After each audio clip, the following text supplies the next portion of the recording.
Hey, welcome to the Ethics Experts. If it's your first time joining us, welcome. And if you're a returning subscriber, hey, bestie, you look amazing today. You see what happens when you subscribe? You get a bonus greeting on every episode. On this episode, we talked to the one and only Sarah Cole. She runs Cole Forums, which are forums for ethics, compliance, leaders, CEOs to get together and talk about things that they're struggling with. So she has a really interesting background in ethics and compliance. And we talk a lot about how authenticity can drive more impact in our organization. So I hope you enjoy. Welcome to the Ethics Experts, where we're elevating ethics and compliance and HR to the strategic level it's supposed to be. How are you doing? How's your neck? It's good. It's good. Look at this mobility I got. I'm getting back to normal here. Well done, you. I know how much pain and effort goes into that. Well, thank you so much. Yeah, it's been a crazy couple of months, but just really thankful. Thankful I'm back on my feet, you know? Yeah, and I'm back doing this. Exactly. I wasn't expecting it to be you, so I'm really happy. Well, surprise. So I'm really excited to get you on. Really excited to dive in. I think you have a really cool background and you do a lot of cool stuff for this community. So welcome to the Ethics Experts. How's it going? I'm great. I'm looking forward to diving in. So why don't we just kind of start with your story, or actually, why don't we start with what you're doing now, and then we can walk through kind of how you got there. So talk to me a little bit about what you're working on right now. It's kind of strange because it's funny, isn't it, how you somehow end up somewhere quite surprising. And then when you look at it, your entire career has actually been to bring you to this moment. And I wasn't expecting to launch my company this year, but I'm absolutely loving it so far. But this backstory is, look, I've got 30 years behind me. I was a solicitor. I was an events director. I did ethical sort of support for companies, whether that was educational training or specialist advice on operationalizing values.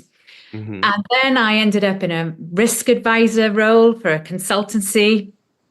So yeah, I feel like I've had a few lifetimes already.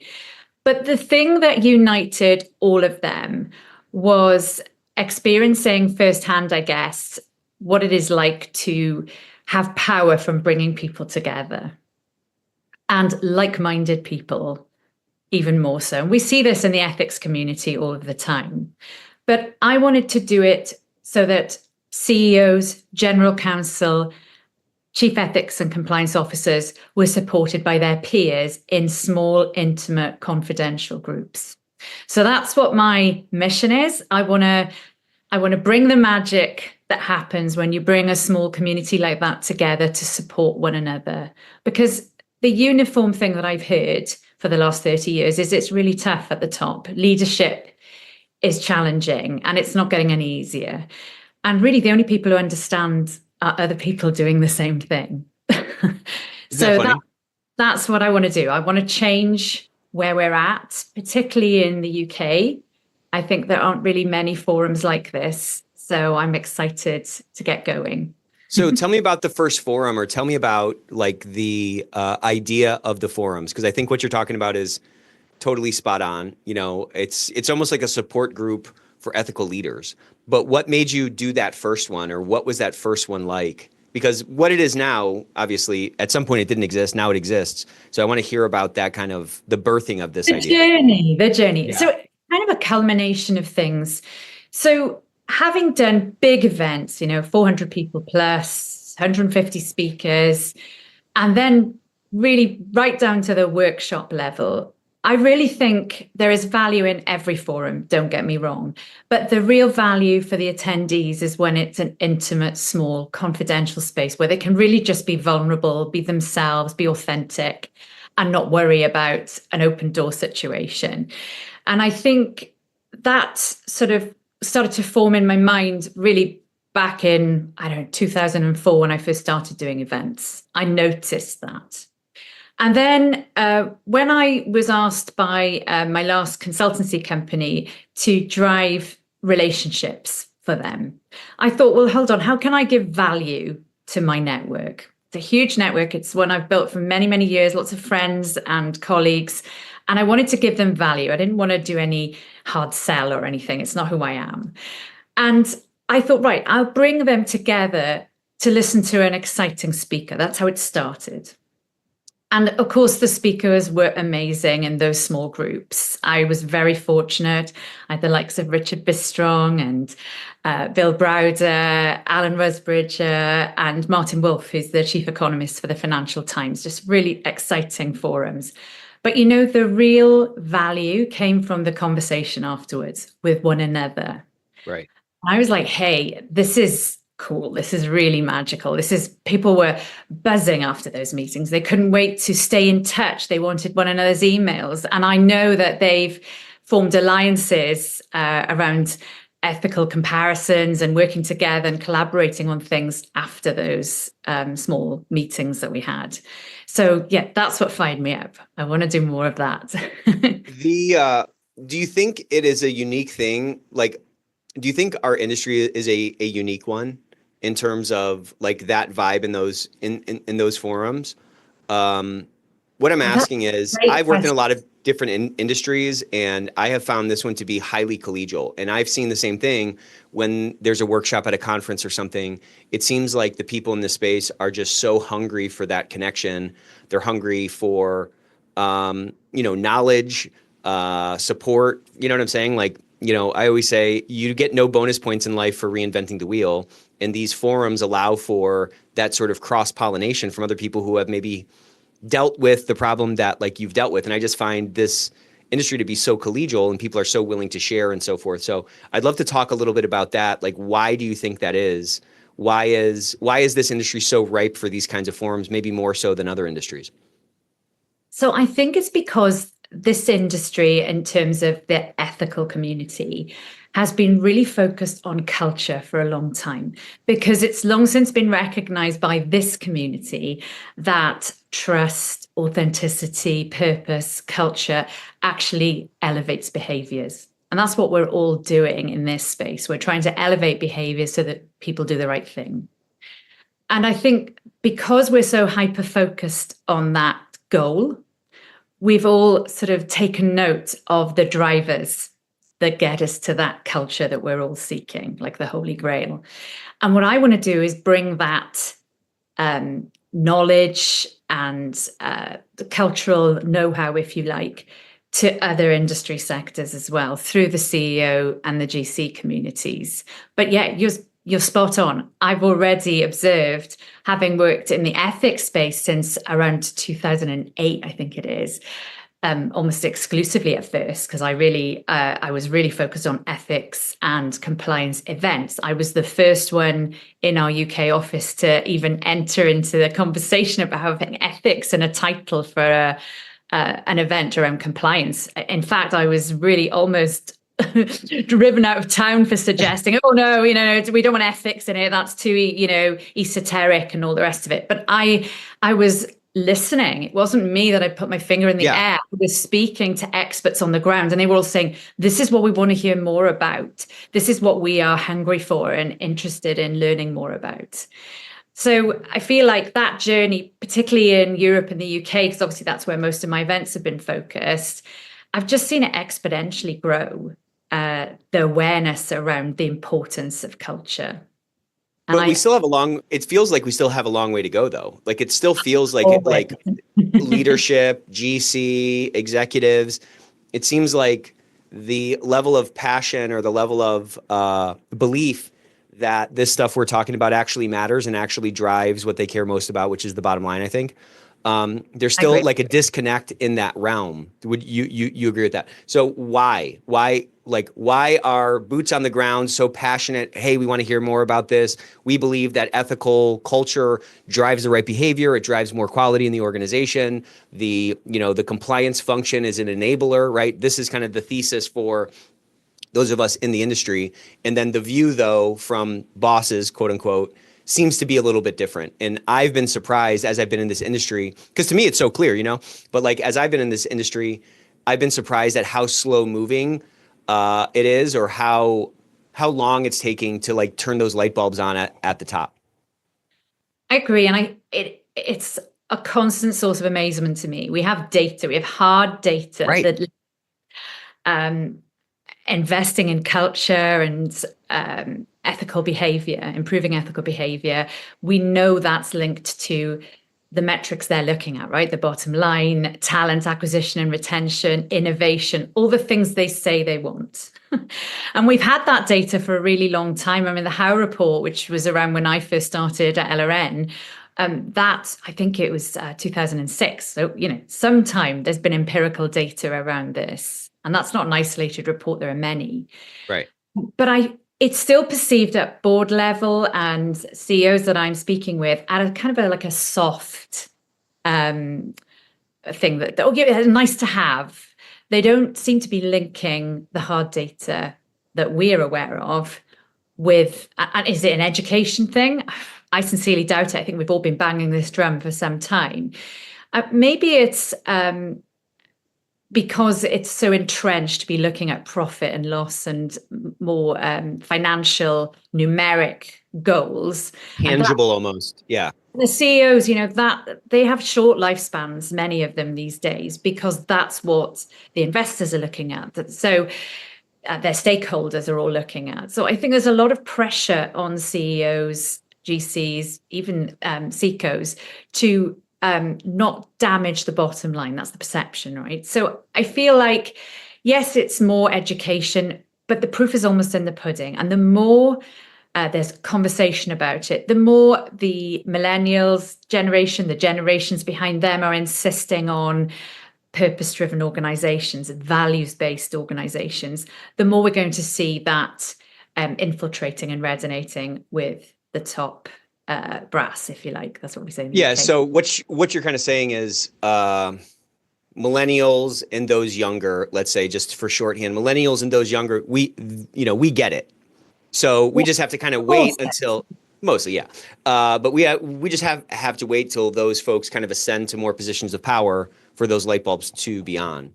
That's kind of what you're saying. It will be more accelerated than that because the pressure from the organization wants to retain employees. I'm hearing this is one of the hot topics that I hear. There's geopolitics and then there's talent retention because there is a real need for skills in a certain, say, tech area or with AI infiltrating every part of operational monitoring, data analytics, the lot.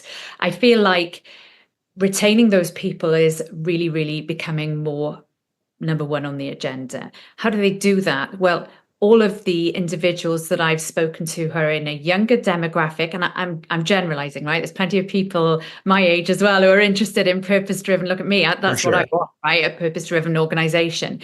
But I'm just saying, if we're looking at trends, which I think is what we're talking about, you and I think that the pressure that they're putting on leadership to listen and to morph their organizations so that they are looking at things like values and that they're centered around purpose. I think that's having an impact, a huge impact. I'm not saying it's changing things overnight, but I've definitely seen trends. And when we're having these intimate forums, because talent retention is such a hot topic, I think that, this cultural shift is something that they're having to pay attention to in order to continue to attract the right people. Right. So it's more, but I mean, so maybe I'm a little cynical. Maybe I'm feeling cynical today. I don't know. I coach you about. I mean, if your spouse says, if you don't quit smoking, I'm going to leave you, and then you quit, that's not as good as you saying, I shouldn't be smoking. I should quit smoking on my own. You know what I'm saying? I feel like the second one is a lot more pure and that's maybe has more staying power than doing a change of behavior in response to some threat. You know what I'm saying? And so I would like it to ideally be like the light bulb turns on, not because I'm so, me as a CEO, I'm getting so much pressure from other folks that like, man, I got to start kind of paying some lip service to culture and values so that I can attract this talent. I think the pure kind of thing, or the ideal, I guess I would say, is they just get that on their own. You know what I'm saying? Like sometimes it feels like people put the cart before the horse and then they end up just paying kind of lip service to it. And there's sort of like greenwashing values, so to speak. And I just don't think, I think in many cases, that kind of an approach almost does more damage than the authentic, to your point, the authentic purpose-driven organization. What do you think about that? because then it just feels inauthentic. It just feels like, I mean, we saw it with ESG, we saw it with DEI, we saw all these organizations put up this kind of facade to say, look how great of this is a good company here. And then it was fake because it wasn't like, it didn't change. The hearts and minds didn't change, But the difference is that what they're looking for is authenticity. Yeah, right. Exactly. Right. So you can't kind of fake that. That's what true. I'm saying. So it's different from your smoking analogy or your even ESG is a whole ball of wax we can talk about. But I feel like what's happening here is the demand for authenticity means that authentic leaders need to be in the positions that we're talking about. Yeah. So, and that's not something you can fake, in my opinion. That's true. So no, that's good. I feel like the values-based leadership is something that the people who are certainly in the forums that I've been chatting with in these small group intimate settings, they are seeking it. They're avid readers. They're trying to learn what they can do to empower their employees or to make their employees feel more empowered in how they run the business or how they grow the business. And I think values-based decisions and sort of walking the talk, that's really all things that we've been speaking about, to your point earlier, in the ethics and compliance space for a long time. But I think that is now just built into every company's approach, because it has to be on one level. But on the other level, we've seen, and I'm looping back to what we said earlier, there are metrics now around profitability, innovation, all the things that they want that link to this exact same thing.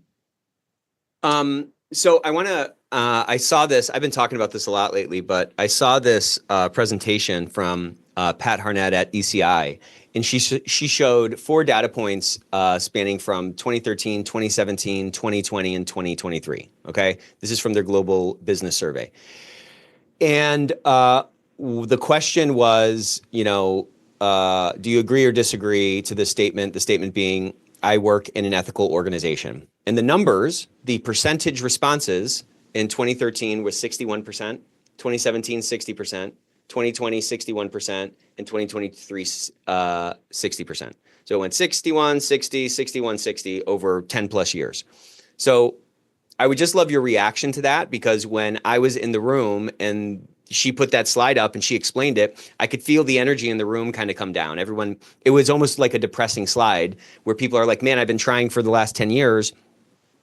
It felt like this, people felt disheartened by that, because there's all this writing and there's all this thought leadership and there's all these books and there's all these efforts that ethics and compliance teams have, and new techniques that ethics and compliance teams have tried to utilize over the last 10 years to, obviously we want that to be 100%, right? But it stayed totally flat.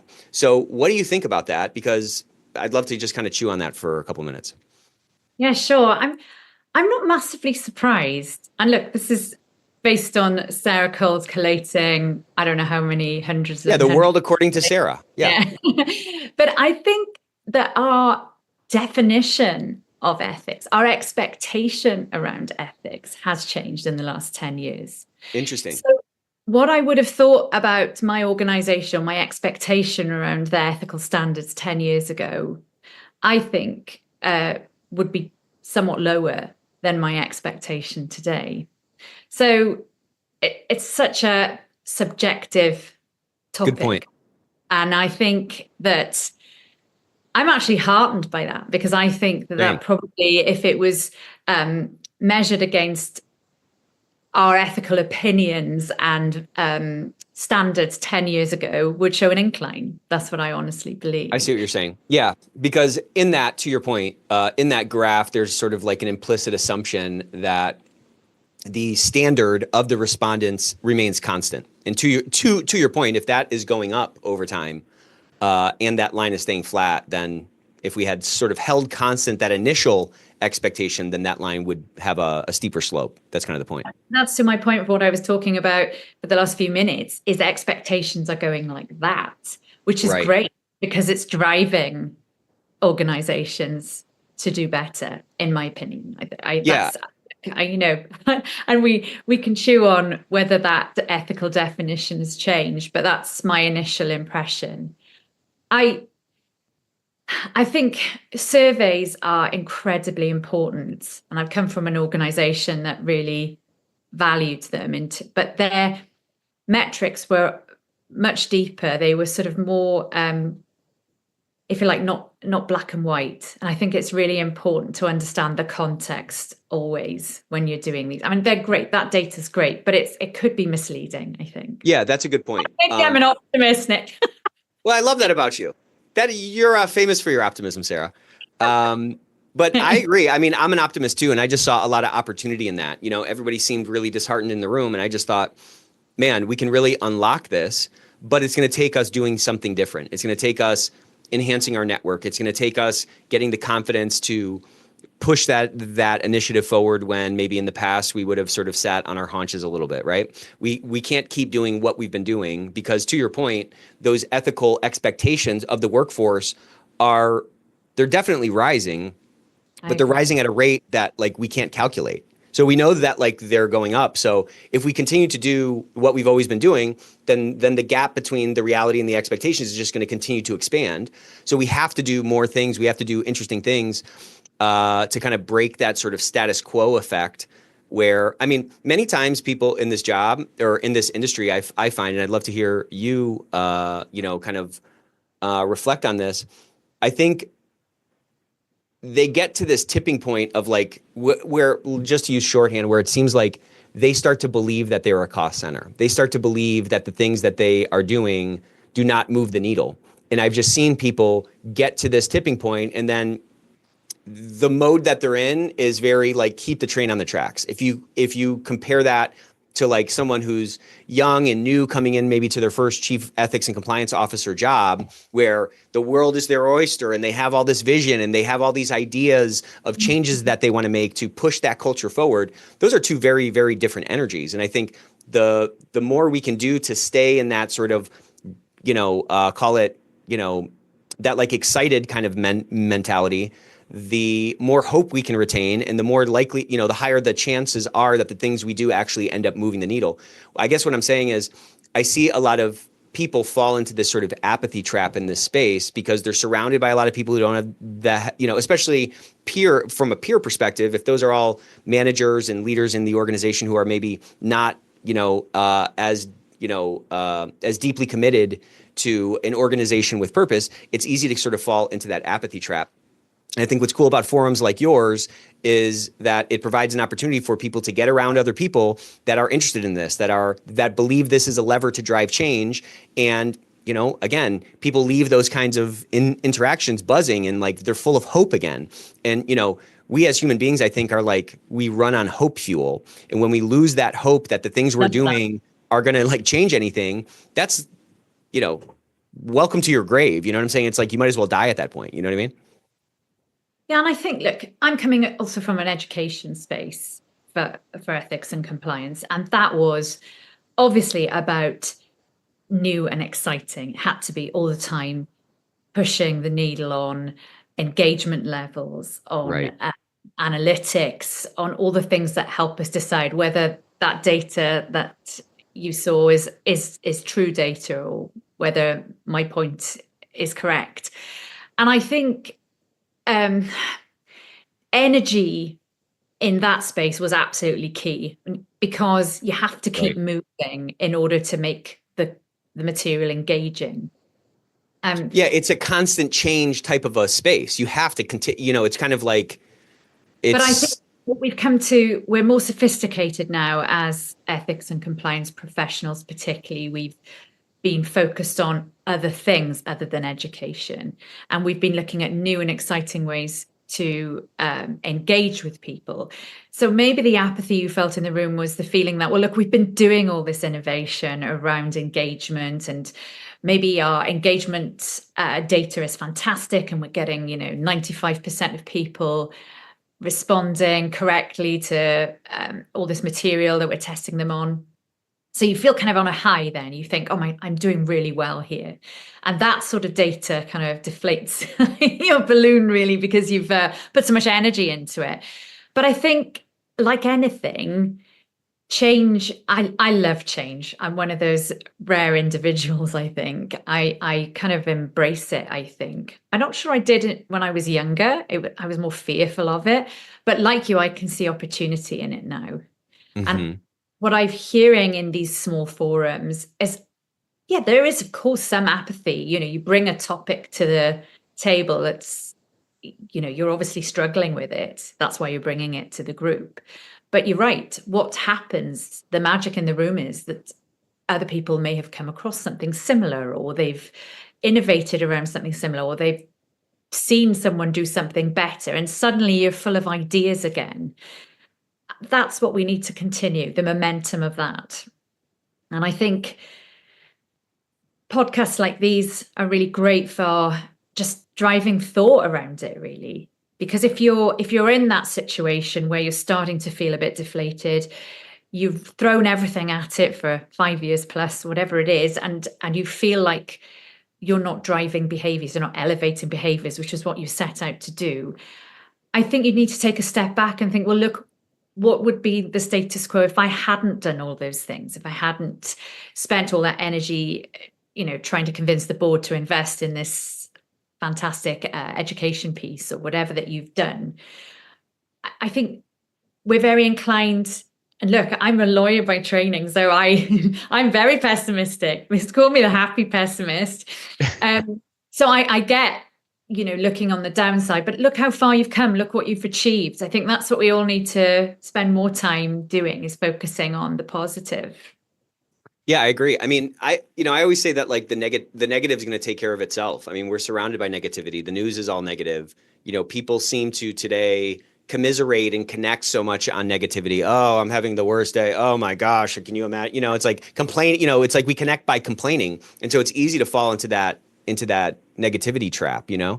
I think you're right. I think we have to fight against it, and I think we have to like renew our minds constantly renew our, constantly take off our glasses and clean the lenses, because that's going to get very dirty, and you're going to start looking at things in the wrong way. Yeah, it's just Easier said than done. I'd like to. For sure, absolutely. I get it, right? Well, I mean, I had that accident in the fall, and it was like such a wake up for me, and such a, it felt like a rebirth in a lot of ways, and I had this this new perspective on life. But what I found is that after, through my recovery and stuff, it's not like that switch was flipped and then I'm just, looking at every single moment of every single day through that lens. I have to remind myself of the things I have to be thankful for and how far I've come and all those kinds of things, because for me, I get kind of like caught up in the day to day, and I'm just, kind of living my life, putting one foot in front of the other. And it's hard to sometimes zoom out and see the forest from the trees and remind myself of, that perspective change that came along with that, with that tragic event. You know what I mean? Well, like you, I had a very serious car accident in 2004. So I was a solicitor. I was in practice. Believe me, I'd invested. I used to have like 4 jobs. My work ethic was crazy to get to university. I was invested. There was no way I was leaving that profession. I was going to, good or otherwise, I was hanging on by my fingernails. And that very serious car accident, I mean, it took me about 18 months to recover from that. Wow. I left the law. I went into events thinking it would be for 6 months just to do something. It makes me laugh. I thought I was doing something lighter. Yeah, something easier. I'm going to do events. Oh, yeah, I'll do events. Yeah. Turned out not to be the case. But what was wonderful about it was I could see the change that I was bringing to people by running a great event, the energy in the room. And I was addicted, honestly. I loved it. And I think I will always have that bringing people together, the connections, the relationships. That's what I love. That's what makes me get out of bed every day. So I think for me, that accident changed the trajectory of my life career-wise. It absolutely, like you, made me realize how fortunate I was, when I think I was pretty doom and gloom as a lawyer, to be honest. I mean, maybe my colleagues around then would disagree, but I totally, now looking back, hindsight's a wonderful thing. And I think if I could just take myself to one side then, when I was feeling really blue about having left the law and having been forced into this situation, wow, has it opened some doors for me to go in a completely different, way more exciting for me. Not everyone's cup of tea being in the law.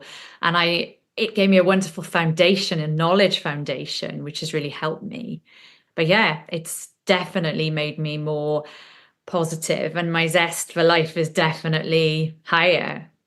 Great to be alive still, So crazy. Like if you would have left 5 minutes later that day, we probably wouldn't be having this conversation because you wouldn't have gotten in the accident. You wouldn't have gone into events and you wouldn't have gotten addicted to that like dopamine hit that comes from, man, I put on a great event and look at the energy in the room and look at all the smiles and look at all the connections that are happening. Like, it's so crazy. It's so crazy. There really is like a silver lining in everything. Absolutely. And I think, and it's the same. Let's just circle back to what we're trying to achieve here. We're trying to inspire people to, I think, continue with the momentum they already have in their role. And it's so easy to be jaded and, maybe leadership just aren't buying into your thoughts on it. The frustration I've heard over the years, help me persuade my board that this is a great idea. That this matters. Yeah. That this is important. And those things won't go away. But I think what's wonderful about this movement that we have when we're talking about leadership at such a wide, broad spectrum of people are talking about leadership and what's important in a leader and what makes a good leader, all of these things. This is a relatively new conversation in many of the spaces that it's happening. And I think that's exciting and certainly enthuses me to really want to make an impact. Why am I doing all this? Why am I bringing these people into a room together to elevate their leadership skills? Well, because that's going to impact on everything. If I'm in a multinational and I'm completely inspired to do better as a leader and I'm far more values-based in my approach and I really understand what my employees want, then I'm going to have a better growth company. I'm going to incite investment into my company more, and that's going to impact on how we all live our lives.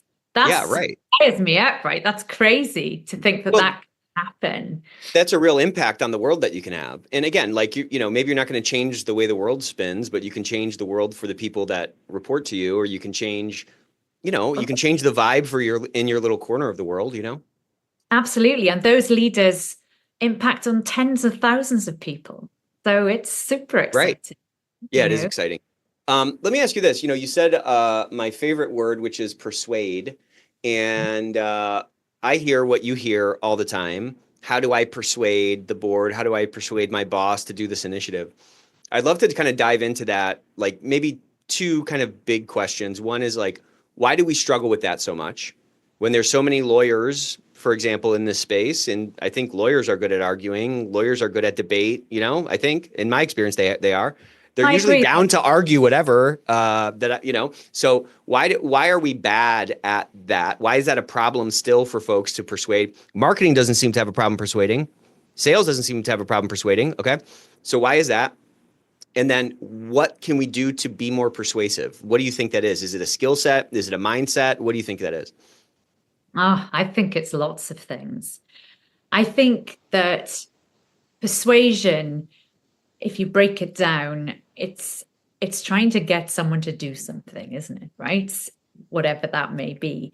And lawyers are great at, look, training as a lawyer is actually, you're not supposed to persuade anyone to any particular point of view. You're supposed I guess I've never been to law school, so. All right, you lay out the options. You may then be, which one would you advise? And then you balance up the pros and the cons, but you still recite them to the client, and the client should be driving that decision, really. So I'm not sure persuasion is necessarily their top skill set. I'd agree with you. It's more a marketing point of view, but marketing, and look, there are many different modes of marketing, but I suppose advertising and marketing, that sort of level marketing, I think is what I think of. Yeah. That's definitely trying to connect with people, trying to get a message to resonate with people so that they will buy a product or employ a service, whatever it might be. Persuading a board to invest in something, they have a pot of money, their objective is to grow the business, grow profits. And if you can't connect those things, that's where we fall down. And that circles back to what we were talking about at the very beginning of our conversation around the empirical data is there. And that's what I used to share, right? A lot of empirical data so that chief ethics and compliance officers or general counsel or CEOs could go to the board and they could say, look, here's the data. It's not me saying that this is a good idea. It's fact that this is going to improve culture. It's going to grow our business. We're going to get better talent retention. We're going to get more innovation. And it's something about connecting with the objective of the boards and their strategy, whatever it may be. And there's kind of a shield around that often. Totally. So we may try and guess, we know it's around profitability, but we don't really, there's no transparency or very little transparency around that. And I think that's what is missing. I think if we had more transparency around what board objectives were, and I don't mean just a very high level one, I mean more nitty gritty, we could then connect our objective with that. We could establish that it's going to move the needle on those objectives. So what I'd like to see, and I'm hoping that, again, this could be something that we can really dive into in the forums, is an opportunity for more transparency around high-level strategy that we can help connect so that when we are persuading, we're actually doing it for everyone's benefit. It's not like your chief ethics and compliance officer wants to invest in training or whatever to not have an impact, a positive impact. Totally. Company. And a lot of the time we're talking about reputational risk. And I've just come from 2 years of solely looking at risk and mitigating risk. So I think I've seen a lot how trying to get investment usually is easier when you're shielding against an obvious risk, like, for example, cybersecurity. The risk is being seen across the board. There are awful data breaches. The reputational harm is very evident. So suddenly that goes up the priority list, and you find it easier to get investment into that.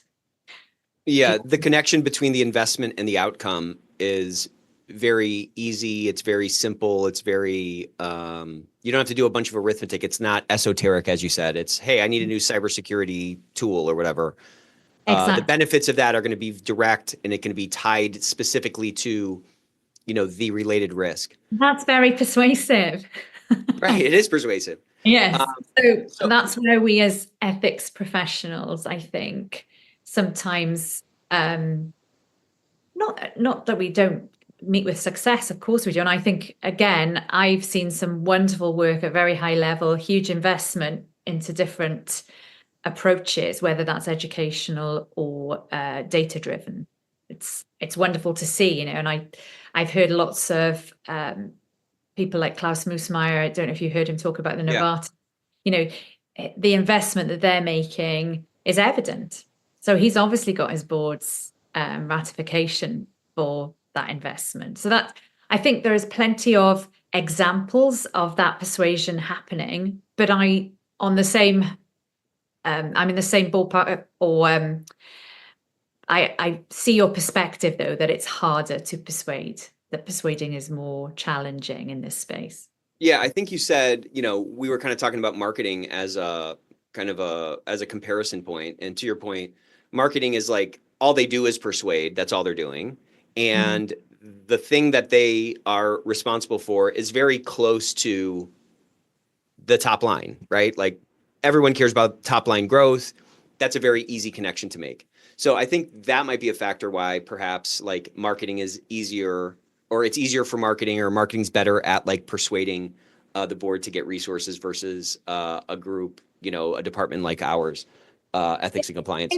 From a business development perspective, and it is relevant to think about this because I think we're all selling. We're selling to the employees what we want them to buy. Right. So I think this perspective is really important to think about. And what I would say is that inbound leads for example, is a topic that most marketing teams or business development teams will talk about a lot because they're the most valuable. They're the most likely to translate into a purchase because somebody is looking and therefore they want something. And that's why when they come in and try and find something on the website or wherever it might be, they're more valuable than when we just push information out into the ether and hope for the best. Yeah. And I think it's the same for employees. If they're seeking, whether that's education on something or clarification on something, they're already more engaged than if you're just pushing out that regular training that people groan when it comes. And, no matter how engaging you think you've made it, there just doesn't seem to be the excitement that you want around it, And I've seen some wonderful trainings go out, usually really impactful in some way, some exciting hook, whether that's, I don't know, a surprising celebrity doing it, or whether there is, it's much shorter, or whether there's an opportunity to actually train out of part of it so that you don't have to do it. These are the things that seem to bring most enthusiasm from the workforce. So I think that's a constant, if you like, motivator for ethics and compliance professionals. What can I do to next get that inbound attention, the engagement already halfway with us? And I could not agree more. We need to be marketers, to the extent that marketers are masters of influence, masters of persuasion. We need to have that skill because, to your point, to the extent we're trying to change behaviors, we have to influence the hearts and minds, which means we have to put out content that resonates, that has a higher likelihood of, changing those behaviors. I mean, to me, that is like the skill for us to have in this next chapter that it seems like we're kind of stepping into, this new era. I think if we're not building our persuasion muscles, if we're not trying to be marketers, then we're going to continue to fall flat when we go to the board. We're going to continue to fall flat when we push out some content to the workforce, whether it's training or a policy or a new initiative, whatever. We're going to continue to fall flat if we keep doing things, back to what I was saying before. If we keep kind of doing things the way we've been doing them, we're never going to come unstuck. And it's one of my favorite sentences, that, by the way. Is it? Oh, thank you. We always do what we've always done. We'll always get what we've always got. That's right. But this new era, to your point, I think it's about authenticity. I agree. I think it's about being honest. The world is not a perfect place. Right. And I think it's fine to acknowledge that. It's fine to be authentic and honest about that, because that builds trust. Yeah, and it's also easier. It's actually easier to be authentic. You know what I'm saying? If you can get over the comfort of it, it's just easier. You don't have to do the facade. You don't have to, measure all of your words. You don't have to try to hide things. It is what it is. And I think, to your point, I sure, I'll speak for myself. I sure resonate more with someone who's like honest and transparent, because, to your point, I know the world's not perfect. I know the best laid plans of mice and men often go awry. I know that things never really go according to plan. And I think what I'm latching onto, or what I'm attracted to, is not that there's nothing that goes wrong, but rather that there is an authentic push to fix whatever is wrong. And I found, as a leader myself, being transparent about things that are going wrong and being transparent about things that I mess up allows for so much more, like engagement from everybody else, because we're all constantly like battling against like the self-preservation that's wired into us. And we're built for defensiveness. We're built to like stay alive. And in a workplace, which is high stakes because you have a mortgage or you have, family that you have to support, whatever those things are, it's easy for those like toxic sort of cultural traits to infiltrate an organization and everyone be in this sort of defensive sort of self-preservation mode. And I think when you can break out of that mode, there's so much wasted like mental RAM on self-preservation. You know what I mean? If we can allocate that mental RAM to, the purpose of the organization or the mission of the organization, all of that lifts the company in general. But again, it comes back to your point, to that authenticity, I think, where people can feel safe at work. They can feel safe. Hey, I screwed something up. Hey, I saw something.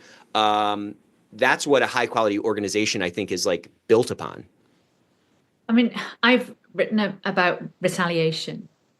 And I've spoken about retaliation. It's something I've been a victim of myself. And I think that's a great example of how it's very easy to not feel safe Mm-hmm. I think for your high performing team that you want, you need to have, yes, you need to have a skill set, and that's coming back to retention and having a purpose-led, value-led organization. But it's more than that. I think to feel safe, you need trust. And I think to build trust, you need that authenticity. So if you're an employee and you know that you can speak up, I mean, it's something that we've been all looking at a lot, speaking up, right? So if I feel able to speak up, if I had been in VW and I'd felt able to speak up, for example, then the outcome might have been quite different there. Right. So if I know that my leader is not going to be unsupportive, if I did speak up, that's going to make me feel safe. If I've seen my leader be authentic, say when things have gone wrong, express, look, this didn't go as we would have liked, that's authenticity. It builds trust. And already I'm feeling like it's a safe space for me to say, well, actually, I've done something that didn't go very well, and I wouldn't mind some help or support on it. So vulnerability, authenticity, these are all things that we need in order to create this lovely environment where people feel that they can be themselves, they can be open, they can be vulnerable themselves. And when that happens, wonderful things like innovation happen. We know that. So I think there's obviously so much more work to be done, but I do feel like we are talking about the right topics. Finally, we're getting there, and there seems to be this dawn of realization around authenticity and trust, which, to be fair to Dev Seidman, who is LRN's founder, that's the reason I joined that organization, is because he was a mission with a business. He was really, his book, How, massively influenced my decision to join LRN. And it was about how we do things in a transparent, interconnected world. Well, it can't get much more than that now with AI, and it's just on an even steeper trajectory of transparency and data-driven decisions. So yeah, I think it's how we conduct ourselves is becoming more and more important. And relationships, like you said, you're open to people who are authentic. Connecting in an AI environment is even more important, I would suggest. Relationships. I've certainly found relationships to be massive in my personal life and in my professional life. And if I could tell my younger self one thing, it would be, don't fixate on the qualification and how much study you put in. Of course, those things are important, but the people you meet along the way, they're the ones that actually will impact on your life later down the path. The relationships I made in 12 years of events, they're still my friends, my speakers, because I was helping them have a platform talking about something they were passionate about. And that doesn't leave you. So yeah, I've been really fortunate though, because I think I cottoned on to that relationship thing sort of retrospectively. I didn't realize that I was just making friends and having lovely conversations. And then I realized there was so much value in those conversations because I could pull people together that could help each other. Right. So yeah, long may that continue. Yeah, exactly. Well, and to your point, like that thing that attracts people to these forums, that feeling, that human connection, it's not just like enriching to life. It's also valuable for life because now you have a bigger network, and now when you need help, those people will, be there for you. And I think we can do much to create that within our own workplaces. I think building those authentic relationships with those counterparts throughout our organization is extremely valuable, right? That's going to build the trust. That's going to get you brought in sooner on things. I mean, the thing I always hear is how frustrating it is to be brought in after the fire is raging, as opposed to being part of the fire prevention team. Like that's a frustrating thing. Well, if you're not top of mind for folks because you have a relationship with them and they're thinking, oh, I need to go to talk to Sarah about this, well, then they're only going to talk to you when the fire alarm is going off. So we have to build that muscle. And for anybody listening who's feeling like a little apathetic or a little hopeless because they've been trying so much and it's not moving the needle, or they don't see the change, I would just say that like we have to have kind of grace for ourselves, because the landscape is changing so much. This is not the economy that our grandfathers were in. The values of the workforce, the values that the workforce demands from their workplaces, to your point, is totally different. The ethical expectations continue to rise. And so in some level, to the extent that we've moved from sort of an industrial economy that kind of dominated the 1900s to this sort of knowledge work economy now, it's a new skill set that organizations need to build, and it's a new skill set that we have to build. It's focused on authenticity. Of course, we need to know our regulations. Of course, we need to have our controls in place so that we don't subject our organization to undue risk. But if we're going to move from like a defensive position to an offensive position, one that is enhancing the business, that's adding to the bottom line, to your point, I think we have to do things a little bit differently, and I think we have to maintain the right mindset and not fall into that apathy trap. And I think a way to maintain that hope is to recognize, sometimes like, if you're hiking and you're hiking a mountain, you're like, your eyes are on the path and you're like looking down and, it's steep and your legs are hurting. Sometimes you don't feel like you're making a lot of progress until you stop and you pick your head up and you look at like the new vista that you have. And so I think we need to recognize that progression in our own lives, in our own skill sets, so that we can keep that momentum moving forward. Because like, to your point, the worst thing we can do is say, yeah, this stuff doesn't matter. Like when we start to think it doesn't matter, we're never going to be able to convince anybody else who doesn't have that light bulb turned on that it matters. I love that analogy of looking up. And that's what I was saying earlier. Let's just take a step back and see what we have achieved. Exactly. I know we've been working our asses off, so I'm pretty sure there's been a lot of stuff that's been achieved. And the other thing I wanted to mention was empathy. And I think this is something I've noticed it's creeping into conversations I'm really happy about, because I'm a huge empath, and sometimes to my detriment, but more often than not, I found it incredibly useful and valuable, because if you're able to empathize and understand where your employees are coming from, have those conversations, even if they're a bit raw and actually they're not what you want to hear, they're so insightful. They'll give you so much information about what could be done better. Right. And if your employee, as we've said, is comfortable in that space, having that conversation with you, you have the relationship, then all the better. And I think another thing, I mean, look, I have a 14-year-old daughter. If she's not on her tablet, she's on her phone. I feel like, there's just a transition from one to the other. So that's something that could be lost, I think, with the generation that's coming up, that relationship and connectivity that we have, the connections that we make as human beings. And I think in a world that's going to be so transformed by AI, that's absolutely critical that we continue to emphasize the importance of relationships, of connecting with people. Yeah, it's going to be a critical skill, I think. 100%. And I think it already is a critical skill. It's certainly one that I can see great leaders can really connect with people quickly. So what advice would you give somebody who's feeling like a little down? They're coming into this new year, to this new year, and maybe they didn't get the budget they wanted. They weren't able to convince the board of this initiative, and they're feeling like a little bit stuck. What advice would you give them? I think that, first of all, you're not alone. There's an awful lot of people in that place. I think there is a general trend. Obviously, there are exceptions where people seem to be pulling in their horns on the financials right now. I'm hearing that time and time again. And I think that's a lot to do with geopolitical risk and uncertainty around the AI landscape and where that's going to land for whatever company or industry you're in. So the last thing you do when you're unsure is spend money and invest. It shouldn't be, but that tends to be the trend. So there will be a lot of people sitting there, and I've already heard from many of them thinking, well, great, I thought I was going to have investment into X, Y, and Z, and now I'm sat here, I'm stuck. I'm not really on the trajectory I want to be in my career. I'm not really developing this program or whatever it is in the way that I wanted to. Well, I think the first thing is don't knee jerk because, you've invested in this organization you're in for a reason. And I think retrace your steps.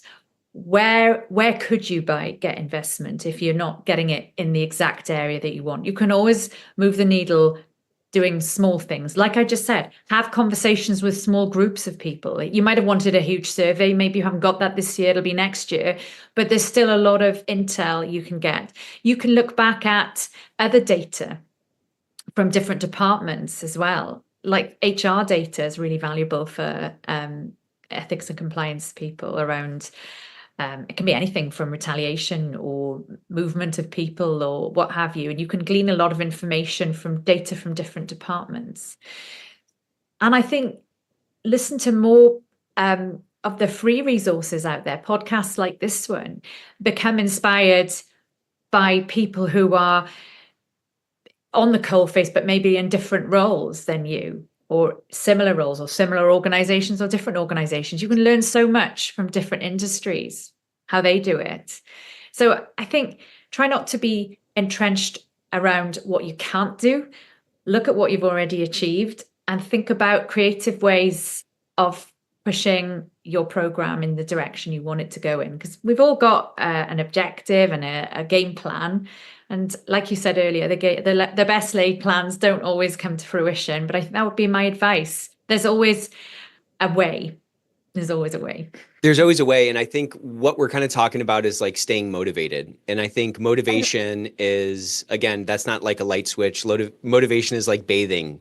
If you're not doing it every day, your mind is going to start to stink a little bit. And so you have to stay motivated. You have to stay excited. Because if you're going to persuade anybody, that's going to be a transfer of that emotion that you have, that passion that you have. And if that light dims. That's a huge one. If we're feeling really low, think about what will make you feel good.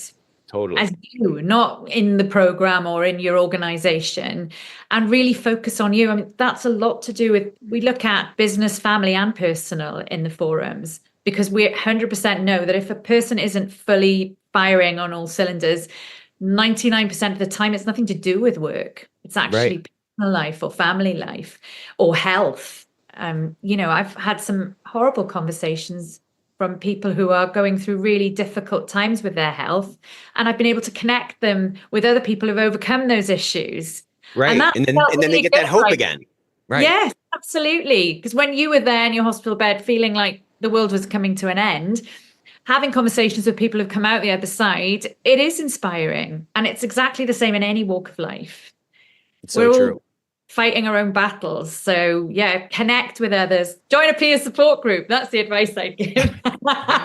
Or come to a coal forum, So Cole Forum, we didn't get to talk about Integrity First coaching, but that's your other business as well. So I know we're coming to the end of our time here. So I would tell everyone to follow Sarah on LinkedIn, check her out, check out her Cole Forums, check out Integrity First coaching. You're such a bright light in this space, and I was just so happy to get you on. You definitely lived up to my high expectations. So I appreciate you so much, Sarah. Nick, it was a pleasure talking to you, as I knew it would be. Always fun. So thank Absolutely. you very much for having me. I've enjoyed. So I also wanted to mention, Nick, that I'm actually running my own podcast. It's called Insights from the Coal Face, the coal. Cool. Face. I love it. And it's about leadership and elevating leadership beyond the boardroom. So cool. Yeah, jump on my website and you can log on to that as well.